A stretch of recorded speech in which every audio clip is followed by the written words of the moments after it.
kau terus liramu kusuma ayu putraan hatiku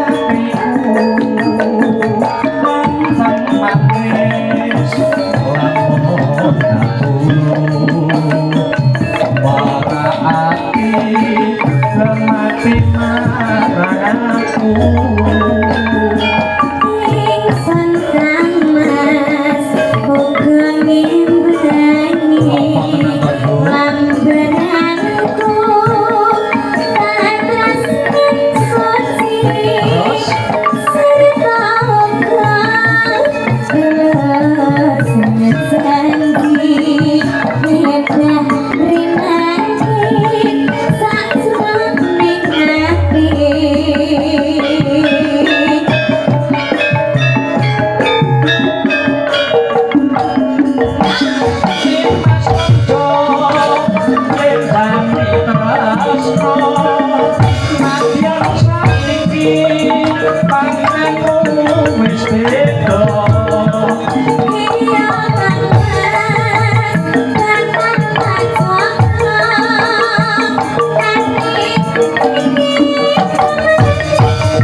luar biasa yo iya mak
bocah ajaib saka Kediri no. Oh, Niken Salindri.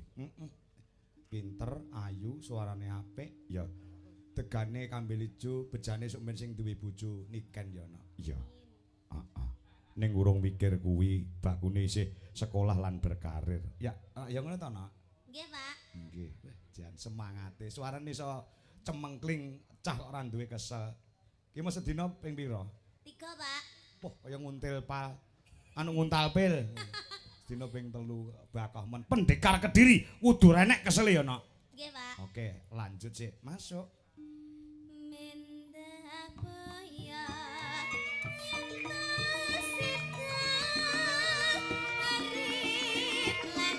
Kedua, garap instrumen gamelan Bali.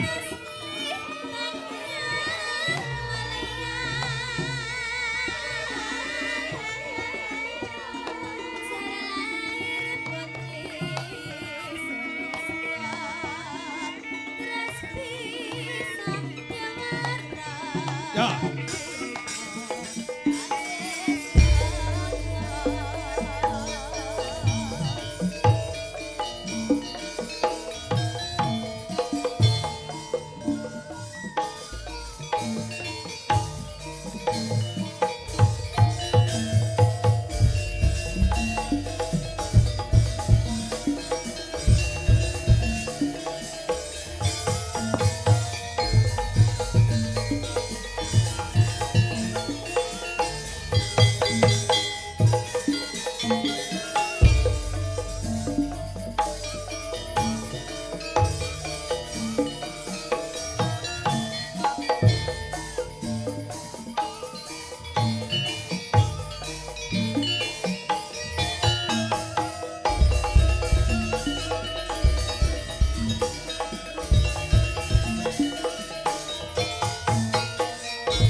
bulan Oktober ya masih dalam rangkaian acara hari ulang tahun Partai Golongan Karya utawa Golkar no. Oh ngono ya.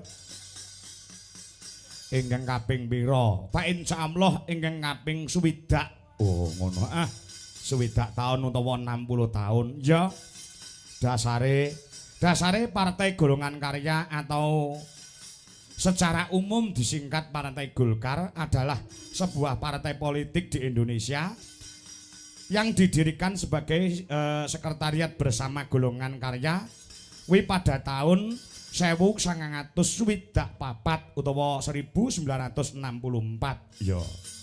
Dan berpartisipasi untuk pertama kalinya dalam pemilihan umum nasional 1971 sebagai Golkar. Oh ngono ah. Dadi lahire Golkar kuwi tahun 1964. Nek ora kleru kuwi no. Ya. Mula beberapa tempat ya mengadakan wayangan sebagai wujud kecintaannya Partai Golkar terhadap pelestarian seni budaya utamane wayang kulit ya kaya ngono sengkut anggone para kadang-kadang saka ing Partai Golkar nggone nguri-nguri kelawan budaya barengi bangetan hari ulang tahun Partai Golkar yang ke-60. Oh, ngono ah. Ya. Merga wis terbukti nek bahwasanya Partai Golkar ki partai sing hebat. Heeh. Partai sing hebat, partai yang solid untuk menuju Indonesia maju. Tepuk tangan buat Golkar di Indonesia. Wow. Kaya ngono ya, ya heeh. Ya.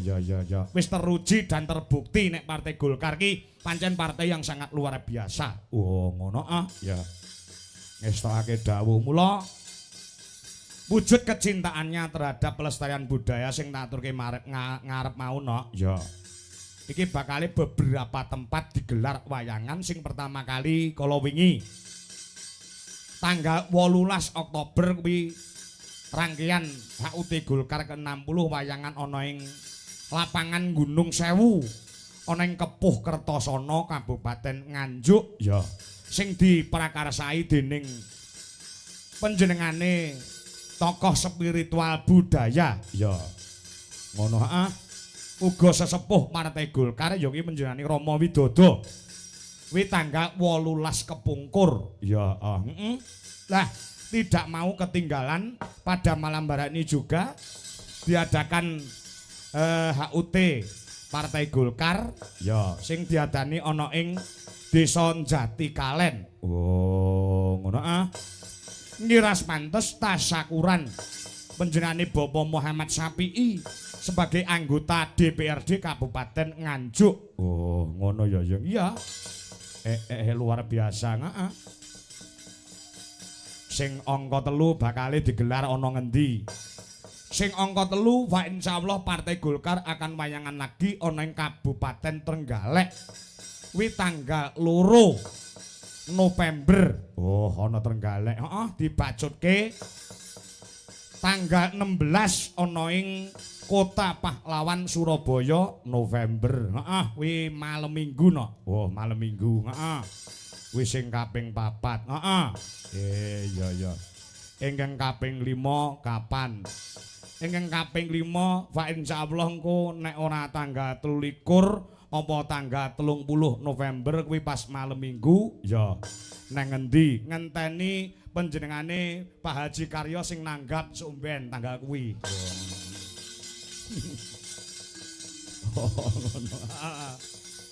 Oh iya kaya ngono kuwi hebat. Golkar pancen luar biasa heeh. Wis dingendikake karo panjenengane Bapak Muhammad Syafi'i no. Ya sore mau bahwasanya kene iki pecah telur. Oh ngono memecahkan rekor heeh. Yang selama Indonesia ini berdiri ya masyarakat oneng Jati Kalen sangat mengidam-ngidamkan sangat mendamba-dambakan seorang wakil rakyat utawa dewan ya panjenengane Bapak Muhammad Syafi'i kuwi wis gelut karo Partai Golkar. Ora kok gelut terus kerengan ora ning wis berkecimpung oneng Partai Golkar wis bertahun-tahun ya ning beliaunya belum mau untuk menjadi wakil rakyat utawa menjadi anggota dewan nggih. Alhamdulillah tahun 2024 ya diketuk hatine saka ing Gusti Kang Murbeng dumadi supaya nuruti kekarepaning para warga masyarakat ana ing Jatikalen. Sebenere panjenengane pamora dadi dewan kuwi uripe wis sarwa turah no. Ya ngono ya heeh.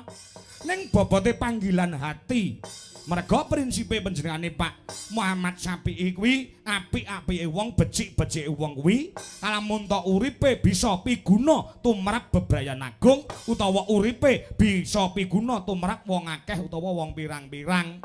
Makane panjenengane Bapak Muhammad Syafi'i bersedia untuk mencalonkan sebagai dewan. Alhamdulillah kanthi tulusing ati beliaunya kepengin ngabdi oneng masyarakat Jatikalen Sumerambai Kabupaten Nganjuk. Gusti ngijabahi oneng dapil loro Kabupaten Nganjuk beliaunya mendapatkan suara yang sangat luar biasa. Wekasane wis dilantik sebagai anggota DPRD Kabupaten Nganjuk bengiki syukuran. Oh. Kaya ngono ya, heeh. Saiki Jatikalen wis pecah telur, wis eneng dewan utawa wis ana wakiling rakyat. Beliaunya siap 24 jam untuk melayani masyarakat. Fa insyaallah panjenengane anggone dadi anggota dewan ki wis ora golek bondo no. Bondone iki wis kurang apa Pak Syafi'i karo Ibu. Oh ngono, heeh.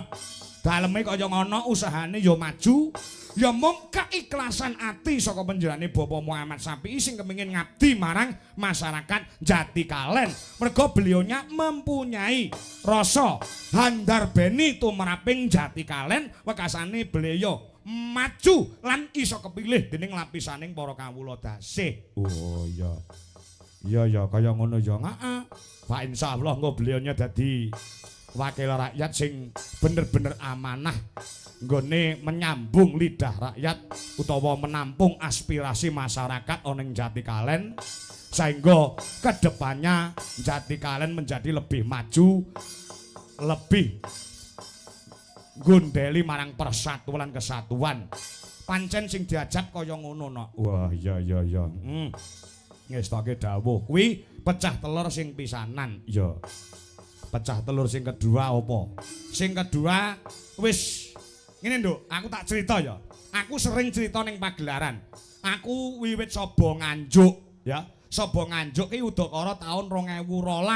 Aku wis mlebu ning Nganjuk. Ya. Desa-desa kecamatan-kecamatan sekabupaten Nganjuk wis tak jajah wit taun 2012. Namun Jatikalen baru pertama kali ini dalang kangko sowan ana ing Jatikalen merga ditanggap dening panjenengane Pak Muhammad Syafi'i. Tepuk tangan buat beliaunya. Kaya ngono ya, heeh. Monggo sing tak incim iki ya mung Jatikalen ki kapan lek wayangan aku ya. Lengkong wis, Bagor Wetan, Bagor Kulon. Brebet Ya,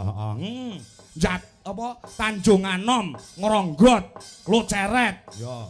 Kertosono wis tak jajah kabeh. Lah, iki tumraping amake dhewe juga pecah telur. Iso ngambah ana ing Jatikalen. Ya, iya.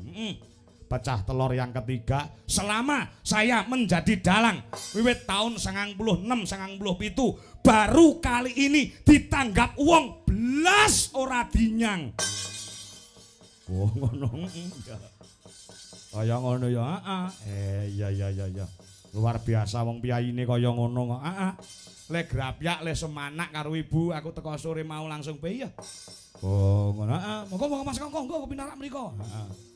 Ya.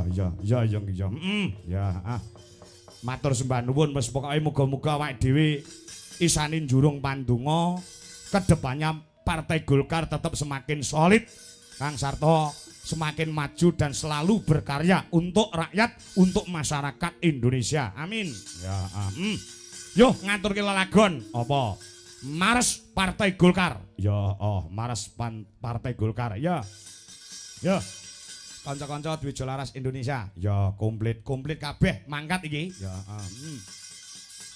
Yogane utawa panjake nganti turah-turah. Oh ngono. Nek lumrahe yoga dalang ki wong 18, ya. Wong 19, ya. Iki enek wong 17. Wah, ya. 17 enom kabeh ora nek sing tuwek, sebabe tuwek sithik tak pateni masalah. Ya. Ngono ya. Ganteng-ganteng bergas-bergas, ya cemlorot-cemlorot kabeh, ya. Sret. Yo sing semangat kanca-kanca Waranggana juga kanca-kanca Wiraswara. Aja kalah semangate kalian kader-kader Golkar, juga pengurus Golkar karena pada malam hari ini juga dirawi Ketua DPD Golkar penjani Ibu Maria Tunda Dewi Emsos MSI, juga Dewan Penasihat Partai Golkar penjani Bapak Adi Wibowo, ya. Uga Dewan Penasihat penjani Bapak Marsono SH beserta Ibu Ketua DPD Golkar Trenggalek ya keparang rawuh insyaallah. Ketua DPD Golkar